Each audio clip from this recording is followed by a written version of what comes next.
Olá a todos, meu nome é Aline e hoje eu vou apresentar o método simplex dual, um dos algoritmos mais usados internamente pelos principais solvers de otimização do mercado, como o simplex, o Gurobi e o RAIS. A apresentação está dividida em 6 partes. Primeiro, vamos entender o contexto e a motivação, ou seja, por que este método existe, qual problema ele resolve. Depois, vamos revisar os fundamentos teóricos, principalmente o conceito de dualidade em programação linear. Na terceira parte, vamos ver o algoritmo formal passo a passo. Na quarta, resolveremos um exemplo numérico. Na quinta parte, veremos uma aplicação real, como o simplex dual é usado em problemas de programação inteira, através da técnica Hot Start. E, por fim, veremos a implementação em Python do exemplo numérico, visto na parte 4. Primeiro, vamos entender por que o simplex dual existe. Bom, o simplex primal é o método mais conhecido, né? Ele tem uma exigência importante. Ele precisa começar com uma solução viável, ou seja, todos os valores do lado direito das restrições precisam ser maiores ou iguais a zero. O problema é que, em muitos casos, nós temos restrições do tipo maior ou igual, e então essa condição não é satisfeita naturalmente.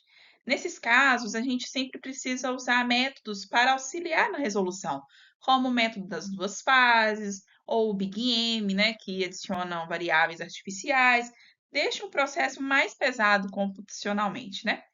O dual, ele resolve esse problema sem exigir uma solução primal viável logo de início.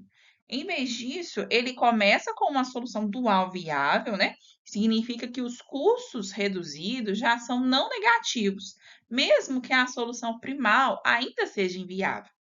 Bom, a grande vantagem na prática é que, se depois de resolvermos o problema, precisarmos adicionar uma nova restrição à solução anterior, ela continua sendo dual viável. Então, isso permite continuar a otimização exatamente de onde paramos, sem precisar recomeçar do zero. Essa técnica é chamada de hot start. E é por isso que os principais solvers do mercado, como o Simplex, o Gurobi, o RAIS, usado pelo SciPy, utilizam o dual internamente. O simplex primal e o simplex dual são, na verdade, algoritmos espelhados.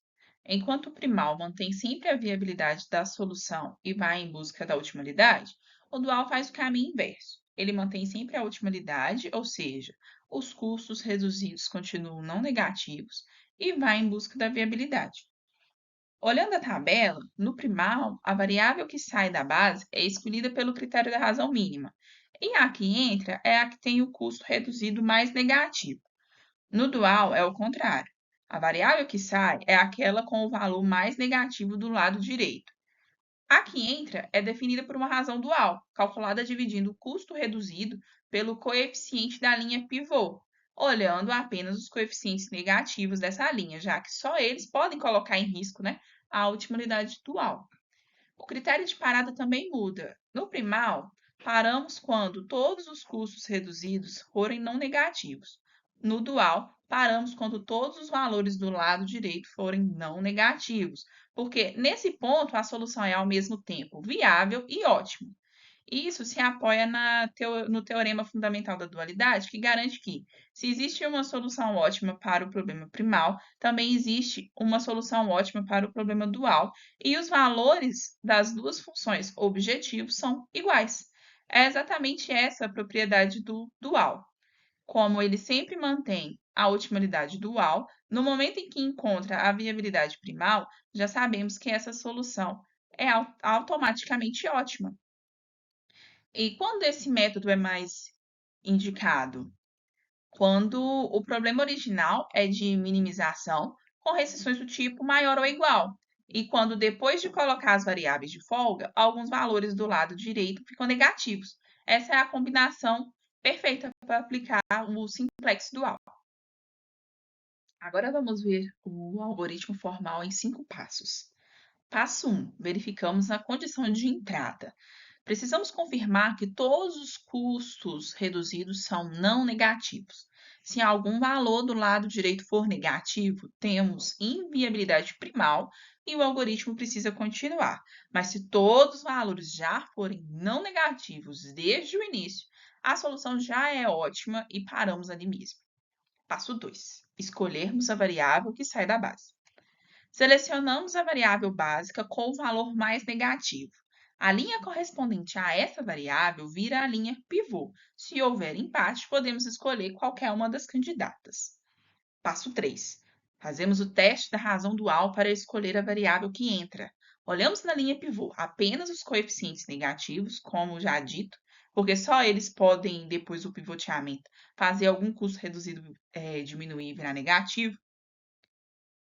Para cada um desses coeficientes negativos, calculamos a razão entre o custo reduzido e o valor absoluto do coeficiente.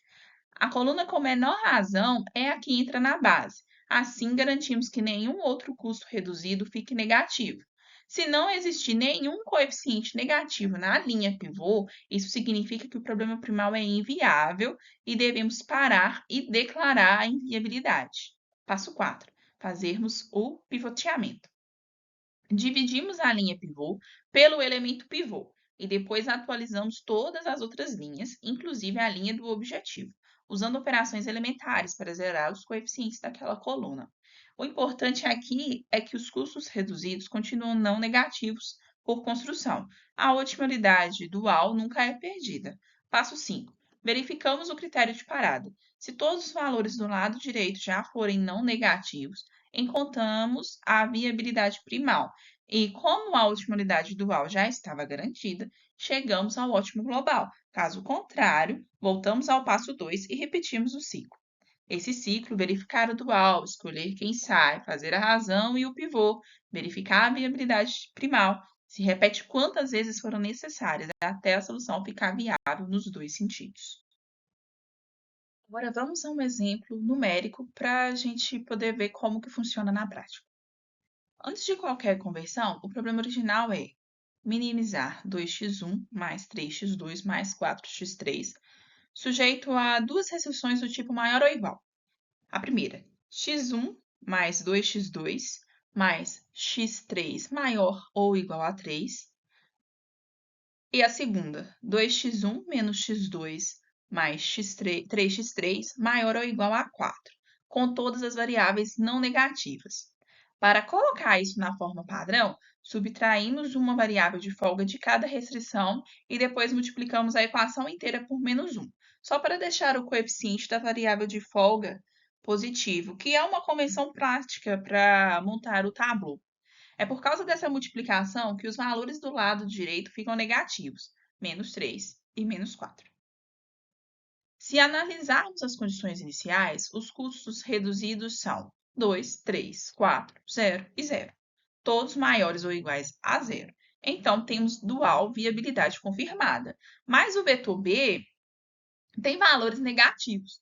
Então, a solução primal é inviável. Essa é exatamente a condição para aplicar o simplexo dual.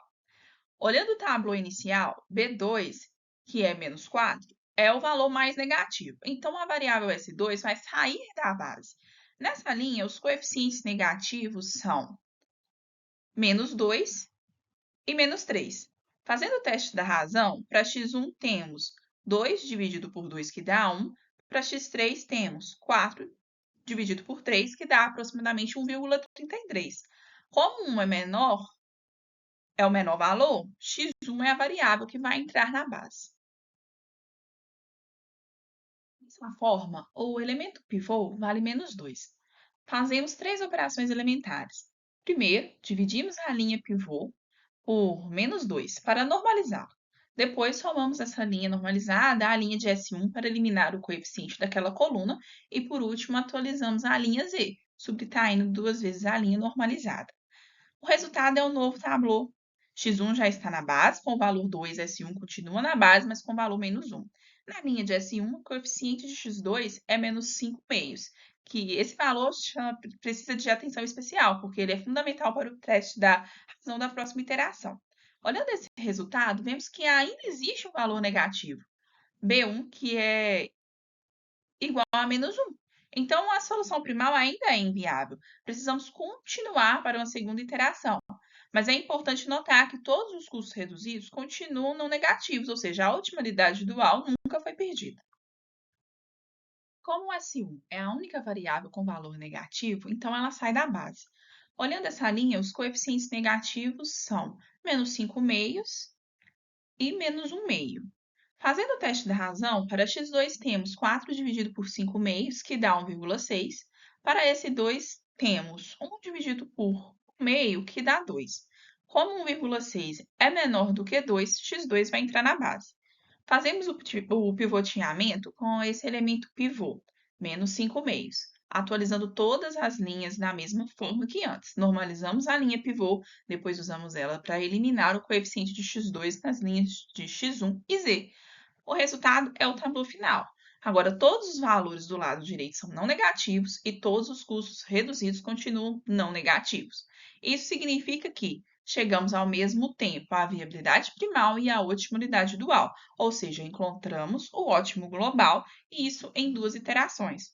A solução final é x1 igual a 11 quintos, que é 2,2, x2 é igual a 2 quintos, que é 0,4, e x3, que não está na base, tem o valor zero. Na linha Z do tablô aparece o valor menos 28 quintos, mas essa linha guarda o valor negativo de Z, por convenção, no tablô. Então, o valor real da função objetivo é 28 quintos positivos, que é igual a 5,6. Mas como utilizar o simplex dual em problemas de otimização maiores? Em problemas como roteirização de veículos, planejamento de produção, problemas de corte, problemas de estoque, é comum utilizar a ação de programação inteira. E para resolver esse tipo de problema, um dos algoritmos mais usados é o Branch and Cut, que resolve sucessivamente várias relações lineares do problema.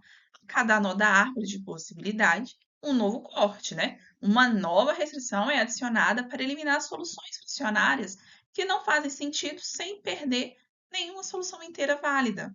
O problema é que cada novo corte pode destruir a viabilidade primal da solução que já tínhamos encontrado. Então, aí que o simplex dual encaixa. Mesmo que a viabilidade primal se perca, a viabilidade dual é preservada. Isso permite que o algoritmo continue a otimização a partir do ponto exato de onde parou, sem precisar reconstruir toda a base do zero. Essa técnica é chamada de hot start. Na prática, isso faz uma grande diferença. Em árvores de busca com milhões de nós, o simplex dual consegue reotimizar muito mais rápido do que se tivéssemos que reiniciar cada nó do zero.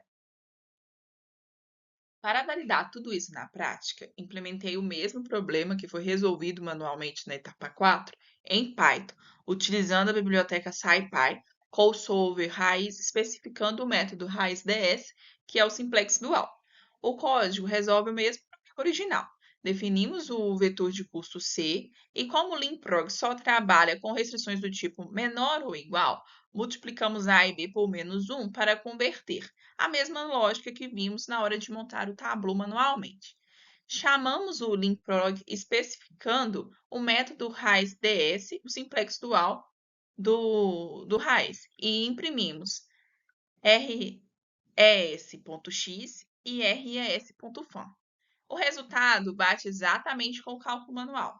X igual a 2,2, 0,4 e 0, e Z igual a 5,6, em duas iterações, confirmando que o algoritmo e a implementação funcionam corretamente.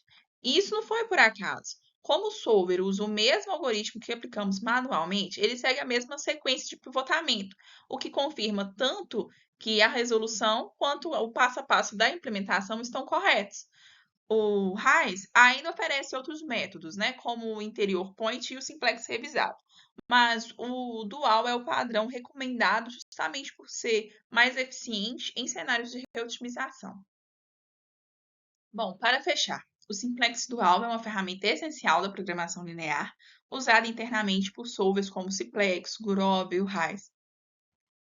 Ele se destaca por 4 pontos: pela simetria com o primal, partindo da otimalidade dual até chegar à viabilidade; o hot start, que permite reotimizar sem reconstruir a base, essencial em Branch and Cut; a validação prática que vimos, como o exemplo batendo exatamente com o RAIS; E, por fim, sua relevância industrial em problemas de grande escala, como logística e produção.